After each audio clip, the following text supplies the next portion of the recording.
নমস্কার বন্ধুরা, আমি লক্ষ্মী চলে এলাম আবারও একটা রান্নার ভিডিও নিয়ে। আজ আমি বানাবো ছানার ডালনা। আমি এখানে 2 লিটার দুধকে ছানা কাটিয়ে নিয়েছি। তারপর ছানাটা থেকে জল ঝরিয়ে নিয়ে হাতের তালুর সাহায্যে ছানাটাকে ভালো করে ম্যাশ করে নিয়েছি।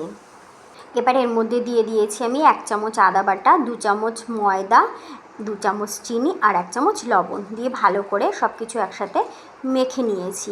তারপর ছোট ছোট বল আকারে কেটে নিয়েছি। এবার বলগুলোর ভেতরে আমি একটা করে কিশমিশ দিয়ে ভালো করে গোল করে নিয়েছি। 25 গ্রাম কাজু, 25 গ্রাম মগজদানা আর 50 গ্রাম কিশমিশ, তার সঙ্গে কয়েকটা কাঁচা লঙ্কা দিয়ে এটাকে আমি বেটে নিয়েছি। কড়াই দিয়ে দিয়েছি বেশি পরিমাণে সাদা তেল। তেলের মধ্যে একে একে আমি ছানার বলগুলোকে দিয়ে দিয়েছি। দিয়ে লো টু মিডিয়াম আঁচে আমি ছানার বলগুলোকে ভেজে নিয়েছি। একটা সাইড ভাজা হলে উল্টে দিয়ে আর একটা সাইড ভেজে নিয়েছি। লাল লাল ভাজা হলে তখন তুলে নিয়েছি। এবার ওই তেলের মধ্যেই দিয়ে দিয়েছি গোটা গরম মশলা, শুকনো লঙ্কা ও তেজপাতা ফোড়ন।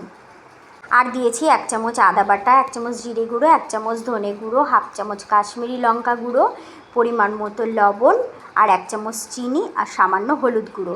সব কিছু দিয়ে ভালো করে কষিয়ে নিয়েছি। কষানো হয়ে গেলে তখন ওর মধ্যে দিয়ে দিয়েছি 2 চামচ ফেটিয়ে রাখা টক দই। আর দিয়ে দিয়েছি কাজু কিশমিশ মগজদানার মিশ্রণটা।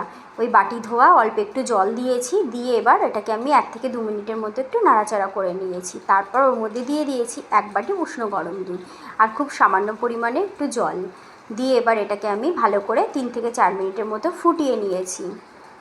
ছানার বলগুলো দেবার পর 2 মিনিটের মতো আর একটু ফুটিয়ে নিয়েছি। তারপর ওর মধ্যে দিয়ে দিয়েছি সামান্য গরম মশলা, 1 চামচ ঘি আর 2 চামচ ফ্রেশ ক্রিম দিয়ে সব কিছু মিশিয়ে নিয়ে নামিয়ে নিয়েছি।